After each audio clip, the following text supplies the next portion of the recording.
осы спикинг клабқа қатысу арқылы өздеріңізден нәтиже көріп жатырсыздар ма? Камераларыңызды ашсаңыздар, тіпті жақсы болар еді.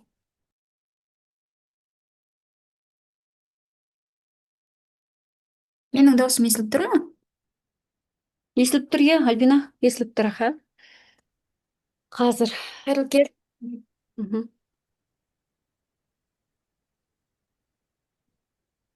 Мгм. Кеш жарық, саламатсыздар ма? Емес пе? Қазіргі таңда сіздерде нәтиже болып жатыр ма осы спикинг клабқа қатысу арқылы? Қандай тәжірибелік жұмыстар атқарып жатсыздар күнделікті?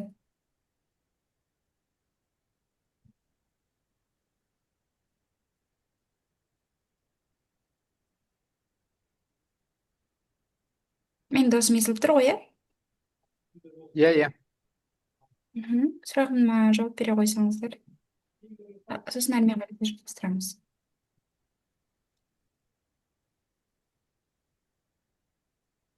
Ал менде экранды қосып алайыншы. Жақсы, онда жалғастыра берейік. Орта жағынан сұрап алармыз, иә.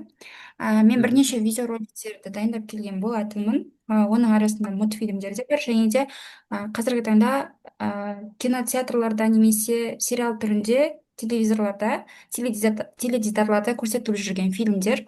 Ең бірінші кіріспе ретінде видеоны көрсек.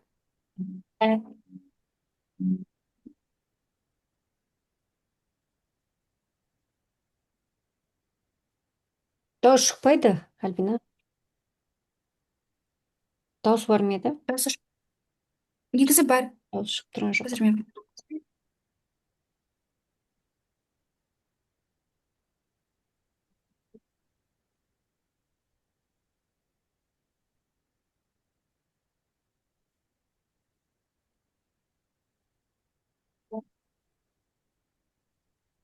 Мгм. Дауыс жоқ. 5.000 теңге, дала, гүл, қызғалдақ талас. Ақша туралы айтып жатыр ғой шамасы. Кешіріңіз. бұл видео негізінде Қазақстан Республикасына байланысты болған еді. Жақын арада Мгм. 16 желтоқсан келе жатқандықтан өзіміздің еліміздің әр өңірлеріңіз туралы сөз қозғасақ деп арнайы жасаған видеом еді. Сіздер негізі қай өңірлерденсіздер? Сол бойынша сөйлессек.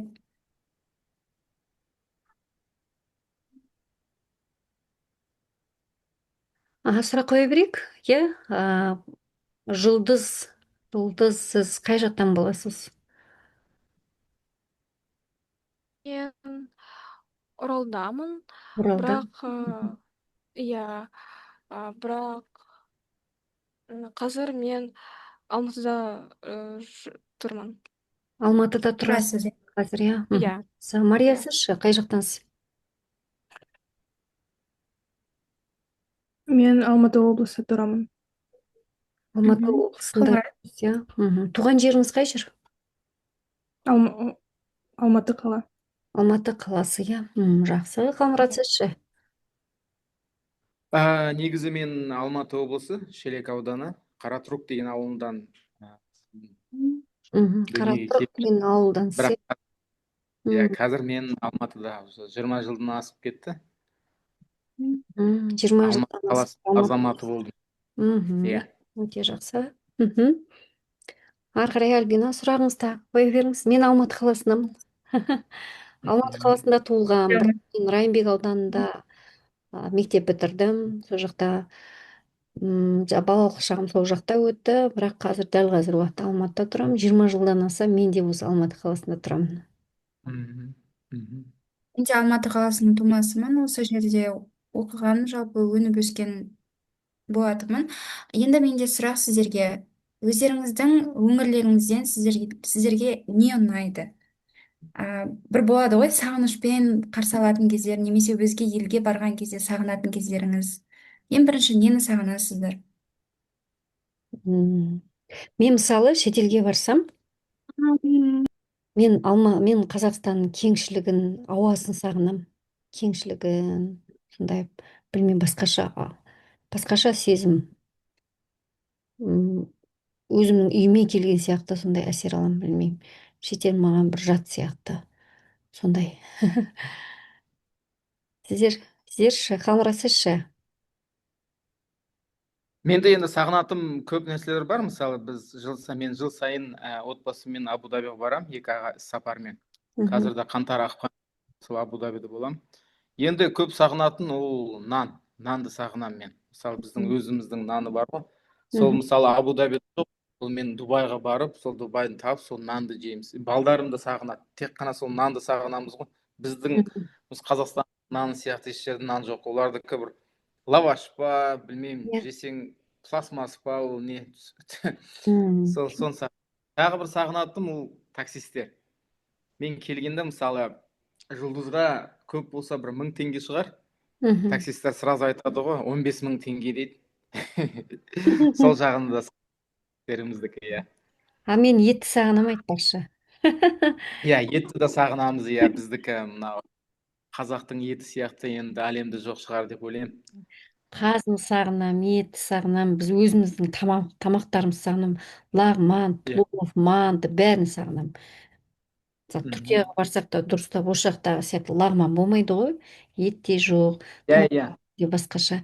Еуропаға барсаң тіпті ол жақтың тамақтары қайсы халал, қайсы харам деп сөйтіп жүресің. Сондықтан біздің тамақтарға жетпейді деп ойлаймын. Мария, сізші, сіз нені сағынасыз? Шетелге шығып көргенсіз ба? Сіздер енді жассыздар ғой, енді шығатын шығарсыздар шетелге, иә? Әлде шығып көрдіңіз ба шетелге? Мария? Мен Қазақстанды аралап. Қазақстанды араладыңыз, иә? Анда Шымкентте болып, Тарасқа болдым. Күшті. Ой, сіз ең күшті жерлерге барыпсыз ғой, Шымкентке барсаңыз. Ол жердегі ең қонақжай, тамағы да күшті жерлер ғой Қазақстанның. Күшті. Иә. Жұлдыз, сіз ше? Жұлдыз. Оралда мен анамның туыстарда менің әжем тұрады, сол мен әжемді Әжеңізді сағынасыз, иә? Әжеңізді ойлаған кезде қандай ойыңызға не келеді? Несін сағынасыз әжеңіздің? білмеймін, бірақ балық шақ, мен балық шақ Оралда болды. Балалық шағыңыз Оралда өтті ғой, иә? Содан кейін Оралды сағынасыз, иә? Достарыңыз, иә? Отбасыңызбен қызықты өткізесіз. Менде достар жоқ, тек қана туыстар. Достарыңыз жоқ по жақта. Достарыңыз осында ма? Иә. Иә. Өте жақсы. Әрмен қарай жалғастырайық. Иә, сұрағыңыз қоя беріңіз, жауап береміз біз. Қазіргі таңда сіздер өздеріңіз бастадыңыздар ғой, тағам жайлы, салт дәстүрлер жайлы, сағынатындарыңыз туралы, иә. Енді сіздерге қазақтың қандай салт дәстүрлері ұнайды? Мысалы, біз өте қатты ұстанамыз ғой, бесікке салу, қыз ұзату, және де үйлену тойды да ерекше өткіземіз, тұсаукесерді де. Қайсысын жақсы көріп, құлшыныспен барасыздар деп айтқым келеді. Жұлдыз, сізге қай салт дәстүр ұнайды? Маған той дәстүрлі ұнайды, бірақ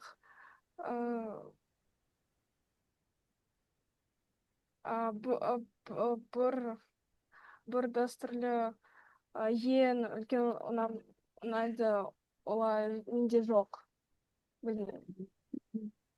Жалпы барлығы ұнайды, сізге? Иә. Жақсы, рахмет сұрағыңызға. Мария, сізге ше? Беташар, тұсаукесер және қыз ұзату ұнайды. Қандай тойға барғансыз сіз? Беташар. Беташарға барып көрдіңіз ба? Қай жақта? Менің Алматының ба? үлкен ағам, Алматыда менің үлкен ағам беташар болады. Жақсы, жауабыңызға рахмет, Қалмұрат. Енді маған көп ұнайтын той ғой енді. Тойға баратын болсам, қазақтың тойға баратын болсам, күшті ғой, тамада, әндер, тамақ астар бәрі күшті жоғары деңгейде. Енді ұзатуға бардым, ұнады маған ұзату. Енді смысл мағынасы, иә. Осы маған саукесер, мысалы қазір бізде де ұйғырдарда мысалы саукесер жоқ, бірақ бізде де қазір жасап жатырмыз. Себебі мағынасы күшті да оныкі. Бірінші қадам жасады деген енді бұл күшті нәрсе ғой. Бұл әлемде бірінші қадам деген табысты болсын, тағы несі маған да ұнады. Енді балдарымға жасамадым, енді немеремнен болса мен міндетті түрде саукесерді жасаймын. Қазақта мынандай Вера апай, мынандай біз негізі тойлардың ішінде шілдехана деген той бар ше. Бала туылған кезде, жаңадан туылған кезде шілдехана той жасайды. Сосын 40 қасық су құяды, әйелдер жиналып Иә. шілде той. Сонда әр суды құйған кезде бақытты болсын, өмірі ұзақ болсын, бай болсын, білімді болсын, енді көп қанша әйел отыр, сонша 40 қасық біткенше суды сөйтіп тілек айтып құяды да, кейін сол суды алып баланы шомылдырады ғой. Сонда 40-нан шығару дейді, суменен шомылдырады. Сонда маған ұнайтыны мына су өзінің бойына түрлі ақпараттарды жинайды екен. Айтқан адамдардың несі, жақсы тілегі суға ақпарат болып сіңіп, сол баланың бойына дариды деп ойлаймын да мен ше. Былайша дұға сияқты да, сол керемет нәрсе ғой деп. Дұрыс айтасыз, иә. Сол шілдехана маған Тем более научно доказано ғой бәрі. ғылыми дәлелденген ғой, иә, суға сондай ғылыми ақпарат сіңеді деген. Сол дәстүр қатты ұнайды. Негізі дәстүрлердің бәрі жақсы. Әр халықта бар ғой ондай жақсы дәстүрлер. Бірақ қазақтың сол бала туыла салған кездегі сол дәстүрі әсіресе өте жақсы деп ойлаймын мен. және де балаға үстіне батпасын деп арнайы ит көйлекпен сол уақытқа дейінгі аралықта кигізіп қояды ғой. Оны білуші ме едіңіздер? Ит көйлекті, яғни теріс кигізеді кейінді. Балаға көз тимесін деп бірнеше күйемен жағып қояды, және де жаңа Вера апай айтып жатқандай тиын салып қояды балаларға. Кейін оны балаларға арнайы таратып береді деген сияқты. Негізі салт дәстүрлердің барлығы өте жақсы. Дәстүрдің ішінде тағы да мына нәрсе бар ғой, ырым деген нәрсе бар да, ол дәстүрден бөлек ырым деген. Мысалы көз тимесін деген мына жеріне күйе жағып қояды, иә, баланың киімін түрін бұзып қояды көз тимесін деп. Көз тию деген де бар ғой, орысша сглазить дейді ғой, иә. Сол көз тию деген нәрсе қазақта сондай ырым, ол да Көз тиеді, көз тимесе сөз тиеді деп атам қазақ бекер айтпаған ғой. Иә, дұрыс айтасыз, иә. Көз тиеді, көз тимесе сөз тиеді деген дұрыс айтасыз. Ары қарай Альбина ханым, сұрақтарыңыз болса айта беріңіз. Біз даяр. Жаңағы Халмұрат мырза, иә, Алматы облысынан Қаратұрық деген өңірдемін дедіңіз, иә. Қазақ пен ұйғыр аралассыз ғой, түсінгенім бойынша. Толыққанды. Сұрағыңызды түсінбей қалдым. Тағы бір рет айтып тұрсыз ба? Ұлтын сұрап. Иә, ұлтын сұрап тұрмын. Менің өзімнің бойымда анам ұйғыр, папам қазақты, бірақ анамның түрінен ұйғыр деп көрінбейді негізінде. Сол себепті сұраған едім. Мен ұйғырмын, иә. Сол Қаратұрықта туып өстім. Иә, бірақ қазір енді қазақ тіліне өте көп уақыт жұмсап жатырмын енді. Қазақ тіліне үйренбесем енді ұят болады деп ойлаймын. 30 жылдың тәуелсіздік асты. Әлі бүгінгі күнге дейін қазақ тілді жақсы білмейміз. Ұят деп ойлаймын да. Сол себептен енді салмақты түрде, салмақты дейді ғой, серьезный. Иә, салмақты бастап жатырмын. Сіз, Альбина ханым, кітап жібердіңіз ғой маған PDF файлда. Соның Боды Шифр деген кітапты қазір оқып бастадым. Уже 20%-ын оқып бітірдім. Енді қаржылық еркіндік деген кітапты. Сол қуантатын жері, мысалы 100% түсінбесімді 95% түсіндім. Сол жағы маған өте мотивация берді маған, шабыт берді маған. Сол үшін тағы енді жалғастырайын деп жүрмін. Сізге көп рахмет, алғысымды айтамын сізге. Және тағы Альбина ханым тағы бір айтатын, мысалы сіз мақал мәтіндерін жібердіңіз ғой. Атам қазақтың мақал мәтіндерін жібердіңіз, баяғы замандан келген. Соны оқып бірнеше қызық келді. Мысалы біз ұйғырдар, қазақтар, қазақстандық азаматтар шетелден келген бір кітап болса, соған қуанамыз. Мына Брайан Трейсидің кітабы, мына ананың кітабы, мына деп. Бірақ мысалы соншама мақалдар бар, кітап жазудың қажеті жоқ та, мысалы бізде бар да ол. Соған да шок болдым да. Мысалы Бауыржан атамыз айтады ғой, тәртіпке бағынған адам құл болмайды деп, мысалы бір сөзмен айтқанда, бірлік жоқ жерде тірлік болмайды деген, мысалы қаншама жақсы нелер бар. Сол жағы да сізге рахмет. Соны бәрін жаттадым. Мындай карточкалар бар менде. Күн сайын сол карточкаларға жазып, сол мәтіндерді күнде жаттап жатырмын енді. Тамаша. Сізде жақсы нәтиже болды. Өте күшті. Рахмет сізге. Иә. Сізге де рахмет. Еңбектенгенде дұрыс айтасыз, Қалмұрат мырза. Еңбектенген жерде негізі нәтиже болады. Егер әрекет қылмай жүріп, мысалы ағылшын тілінде оқымай жүре беретін болсақ, нәтиже шығармаймыз ғой. Ешқандай да Иә. сол сияқты қазақ тілінде кішкене жаттап, оқып, әрекет қылмасақ, бұдан да нәтиже шығара алмаймыз. Сондықтан сіздің Иә, Құдай бағыттарыңыз қаласа. дұрыс.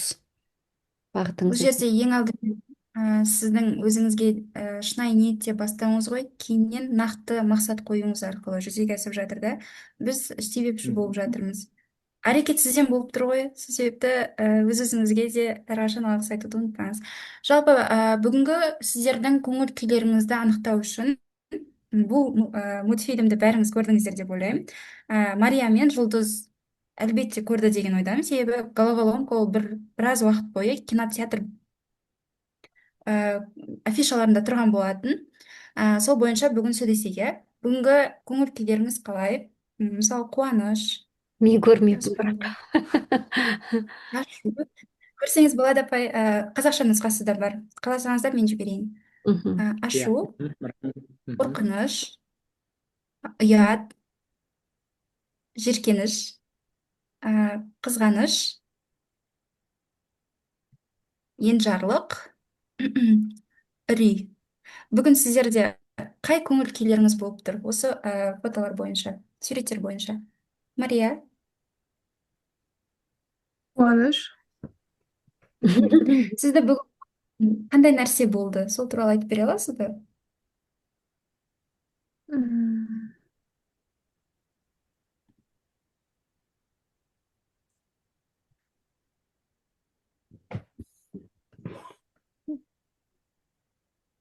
Бүгінгі күнде шығар, иә, дәл қазір емес, бүгінгі күн, бүгін таңнан кешке дейін қандай қуанышты оқиға болды дегіңіз келіп тұрған шығар, иә, мен солай түсіндім. Мария, Жоқ, мен солай қойдым.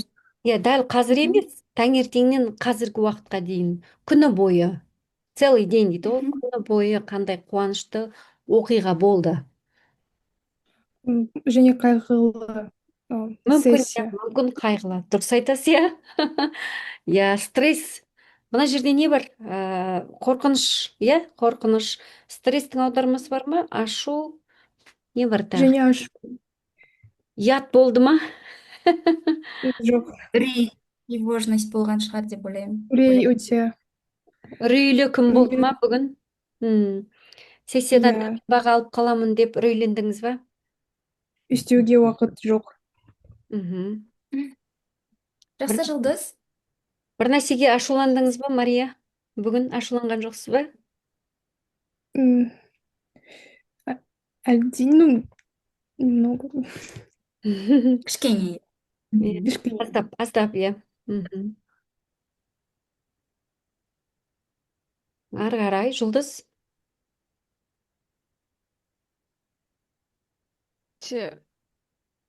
Тыш күнім болды, білмеймін. Қуаныш, Мгм. қуаныш болды. Не нәрсеге қуандыңыз, Жұлдыз? Неге қуандыңыз?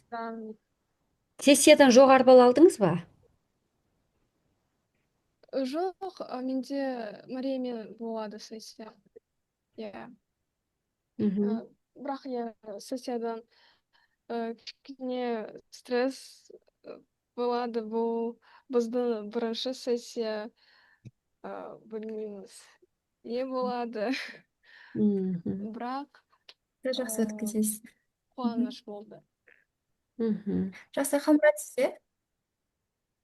Бүгін негізі енді қуанышты күн ғой, бүгін енді демалыс күні болған күн қуанышты болды. Бірақ бүгін ауылдан мамам келген еді, қонақтарға барайық деп, туысқандарға барайық деп. Сонымен туысқандар Заря-Востокта тұрады. Заря-Востокты білесіздер ғой, ықшам ауданы Заря-Восток, Барахолканың қасында. Иә, Сол иә. жерге бардым. Қара сұмдық пробка деген 2 сағат тұрдым. Ашуланып бүгін. Кептелісіп тұрдыңыз. Сұмдық масқара болды ғой бүгін. Қазір ғана келіп балдарымды құшақтап кішкене қуандым. Иә, 2 қазір сағат, Жақсы, 2 сағат. Қаланың ішінде 2 сағат деген машина ол көбейіп сұмдық кеткен ғой қазір, иә. Қалада машина Иә. көбейіп. Және жаңа жылдық ажиотаж, қазақша қалай екен ажиотаж? Жаңа жылдық ажиотаж басталды деп ойлаймын. Сол себептен енді пробка қарбалас. масқара болды бүгін. Иә, неге адамдар сөйтіп қарбаласып, естері шығады екен, иә? Естері шығып, тамақ магазинде, дүкендерде тамақ таусылып қалатын құсап, тамақ сатып алады, иә, таңғаламын соған. Ол Мен қанша сатып таңқалып алса да жетеді ғой, таусылмайды ғой ол. Сізде қандай күн болды, Лера апай? Сосын жалғастырайық. Менде бүгін қызық күн болды өзі. Кеше менде үлкен шара болып, соны өткізіп, қатты шаршап, сөйтіп жұмысқа әйтеуір баруым керек қой деп бардым. Сөйтіп барып бүгін қыздарым, студенттерім соңғы күн екен. Партада отырған 4-ші курстарым бүгін бітіріп жатқан, солар маған гүл сыйлады. Маған неше түрлі тілегін айтып, тілектерін гүлдің ішіне жазып қойған екен. Қыздармен бірге суретке түстім. Сонда бір қуанышты сәт болды. Одан бір студенті маған арнап өлең шығарып алып келіпті. Ол өлеңін тыңдадым. Солардың барлығы мына адамға қуаныш сыйлайды екен. Содан кейін біраз шаршадым. Кейбір қыздарым ол сабақ біткеннен кейін басқа топтардан аралық бақылау алдым. Аралық бақылауға кейбіреулер дайындалмай келіпті, білімдері нашар, соған біраз ренжідім, ашуландым. Енді қатты ашуланған жоқпын, сәл-пәл ренжідім енді. Неге дайындалмайды, неге оқымайды деген сияқты. Содан кейін үйге қайттым. Кептеліске түсіп қалмайын деп тезірек сағат 4:30-дарда шығып кеттім. Егер сағат 6-ға қалатын болсам, кептеліске түсіп қаламын да, менде 8-де бірақ келетін едім, 2 сағатта үйге дейінгі жер. Менде үйім мына 1-ші Алматы жақта да. Осы жаққа кейде кептеліс көбейетін болған. Бұрын уақытта, осыдан 10 жыл бұрын машина айдап жүрген кезінде ондай кептеліске түспейтін едім. Қазір кептеліс көбейіп кеткен. Сол машина айдаған кезде адам не деп отырады ғой мындай. Аздаған стресс дейді ғой. Аздаған стресс болады да. Жол шаршатады адамды, шынында да. Машина айдағаннан, былайынша өзі машина айдағаннан адам демалады ғой. Мен бірақ қатты демаламын деп айта алмаймын, кептеліс кезінде шаршаймын. Сол бүгінгі өткен жағдай. Жалпы шүкір, қуанышты күн болды бүгін, жақсы күн болды. Жақсы, рахмет. Әрбір күндеріңіз қуанышқа толы болсын деп тілеймін. Ары қарата жалғастырайық. 1 минут. Қазіргі таңда біз қазақ тілін үйреніп жатқаннан кейін, қазақ тіліне етене мән беру біз үшін ол маңызды бір бөлік болып табылады. Себебі осы уақытқа дейін білесіздер, бізде осы қазақ тілінің негізін қалау үшін бірнеше ұлы тұлғаларымыз жұмыс жасаған болатын. Соның бірі де бірегей ол Міржақып Дулатұлы мен Ахмет Байтұрсынұлы. Яғни Міржақып Дулатұлының қалай сабақ жүргізген және де Ахмет Байтұрсынұлының өзінің сериалынан үзіндісін алып келген едім. Соны көріп, сосын сол туралы ой қортайық. 1 минут.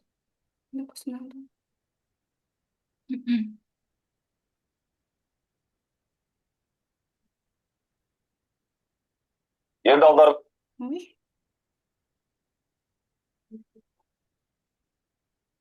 алдарыңдағы парақтан оқымысты бала деген сабақты табыңдар. Абылай, сен оқы. Оқымысты бала. Қандай кісіні оқымысты дейміз? Көп оқыған кісіні. Жақсы, бәрі көрініп естілді ғой, иә? Осы фильм бойынша талдау жасайтын болсақ, не түсіндіңіздер? Міржақып Дулатұлы нені жеткізгісі келді деп ойлайсыздар?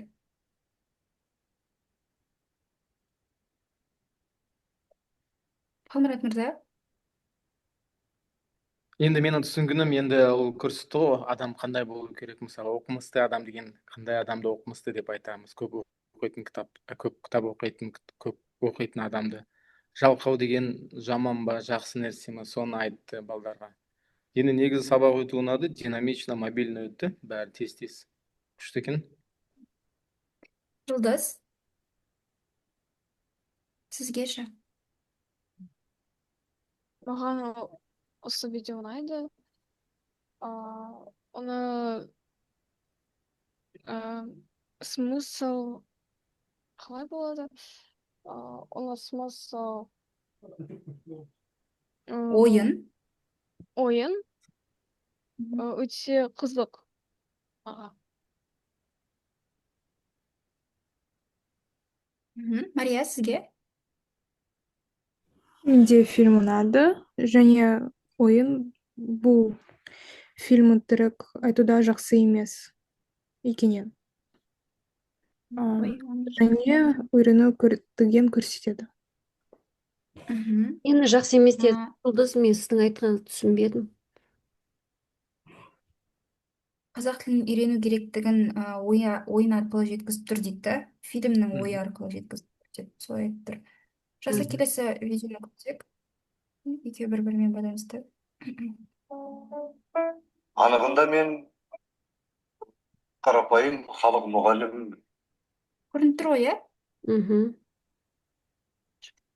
Оқыған оқуым да көп емес. Аз. Сол аз білімді қайткенде ел мүддесіне, ел мақсатына жұмсаймын деп ой кешкен адам. Менің ісімде тарихтың сынына түсіп. Қазіргі жастарға айтарым. Енді өздеріңде адам. Менің алды көпті істеген ісім болса, соның бәрі осында отырған қай-қайсысының да қолыңнан келеді. Мен оған кәміл сенемін.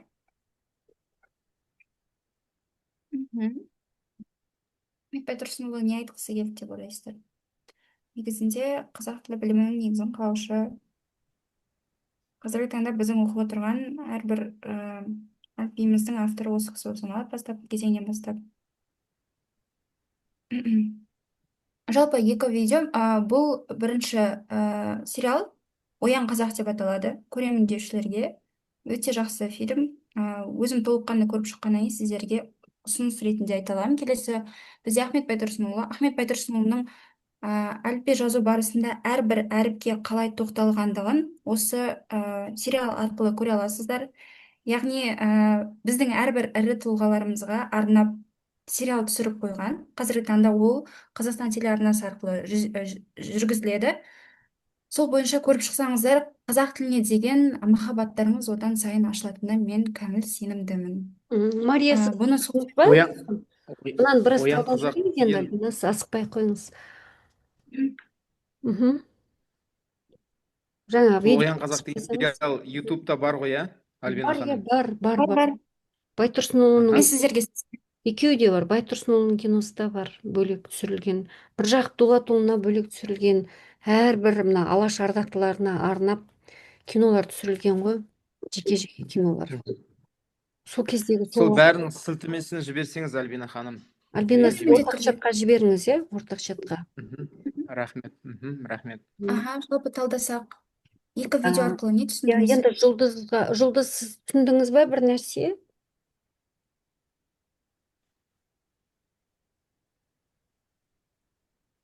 Жұлдыз, түсіндім, бірақ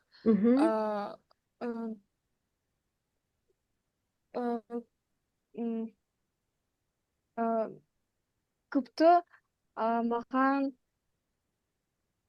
объяснять түсіндіру керек. Және мен осы ойым маған ойлау керек. Иә. Мария, сіз бірдеңе түсіндіңіз ба соңғы видеодан? Фильмді екі сериалы өте жақсы, қызықты, бірақ қайғылы болғаны өкінішті. Байтұрсынов мені тілді үйренуге бағытып отыр. Енді бізде бар, қазақта айтады ғой, қазақтар жалпы ғалымдар айтады, қазақтың, яғни ұлттың дейді, ұлттың ұстазы деп айтады. Яғни учитель Мгм. нации деп айтады да, орысша айтқанда осы Ахмет Байтұрсынұлының. Себебі сол уақытта бүкіл мына ғылым салаларының дамуына көп ықпал еткен ғой. Әсіресе қазақ тілінің алфавитін төте жазу, негізі арабшадан келген бүкіл төте жазумен жазған ғой орта ғасырдың бәрінде. Сол кезде сол төте жазуды қазақ тіліне ыңғайлап қайтадан ұсынған ғой. Сол кезде біздің ғалымдар, бір топ адамдар оған қарсы шығып, төте жазуды емес, қазіргі жоқ, латын әрпіне көшкен, латиница дейді ғой, латынға көшкен, латыннан кейін көп ұзамай дәл қазіргі қолданып жүрген кирилл алфавитіне көшкен. Енді ол бір саясат жатқан. Жалпы Мгм. сол уақыттағы саясаттан бәріңіз хабарларыңыз бар шығар деп ойлаймын, тарихтан. Дегенменен қазақтың тарихын толығырақ түсіну үшін сол осы киноларды бір қайталап көрсеңіздер жақсы болады деп ойлаймын.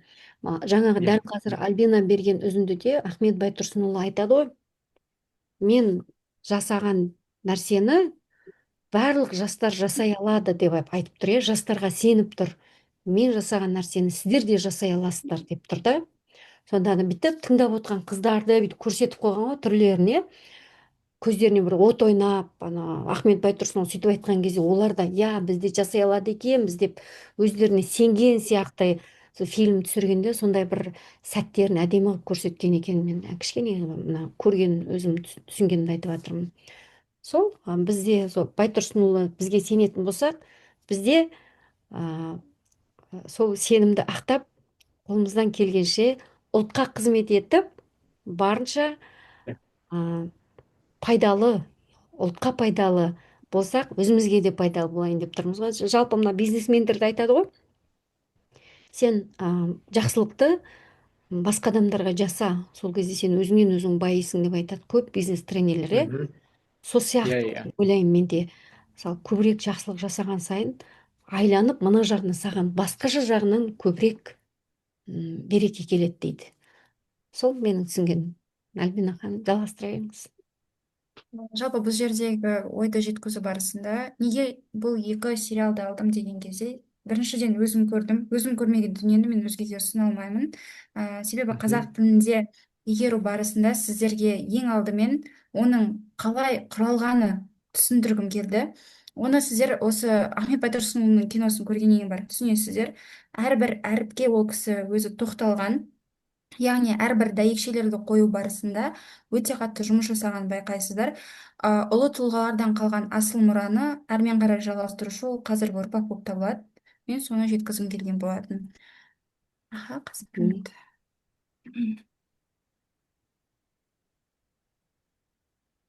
Жалпы Абай Құнанбаевұлына да байланысты фильмдер бар, Төле биге де байланысты фильмдер бар. Қазақша киноларды мейлінше көбірек көрсеңіздер, сіздердің сөздік қорларыңыз одан сайын жүйелі және нақты бола түседі. Мгм. Сонымен қатар сіздер қазақша әндер тыңдайсыздар ма? Кімдердің әндерін тыңдайсыздар көбінде?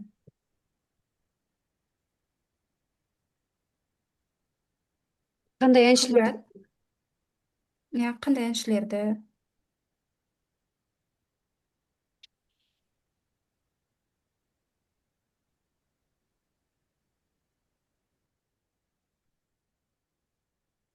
Қазақша қандай әндер Қайрат десеңіз, Қайрат Нұртас па? Қайрат Нұртас, ол сен емес деген әні бар. Ол маған ұнайды. Соны тыңдаймын. Иә. Мгм. Енді қазақтар көп бар ғой. Қазір енді ұмытып кетіппін енді. ютубта шығады, тыңдаймын мен ара сәр. Батыр. Ақылым келмей тұр. Мария, сізге? Мен өте ұнайды Батыр және Қайрат Нұртас. Қандай өлеңдері? Батырхан Шүкенов. Қандай өлеңдері именно? Біреуі таңдамалы бар ма, әлде барлығын жақсы көресіз бе? Жұлдыз, сізде? Менде Руша. Ең ұнайтын ән ол Қол шатыр. Жақсы. Лера апай, сізге ше? Маған классикадан сол Роза Рымбаева, Роза Бағланова, Нұрлан Өнербаев әншілер өте көп. Қазіргі жастардың ішінде сол сіздер айтып жатқан Қайрат Нұртас, содан кейін енді өте көп Кешу тобының әндері, Кешу тобы бар, сосын бұрынғы біздің кездегі ана Тамшылар дегенді айтатын, Музар тобы бар біздің біздің замандағы әншілер қазір қартайып қалды. Музар тобы, тағы қайсы көп қой енді. Сәкен Майғазиев соның ішіндегі мысалы, Мейрамбек Беспаев, олардың жеке әндер орындаған. Содан кейін тағы кімдер? Қазіргі жастардың ішінде Чеке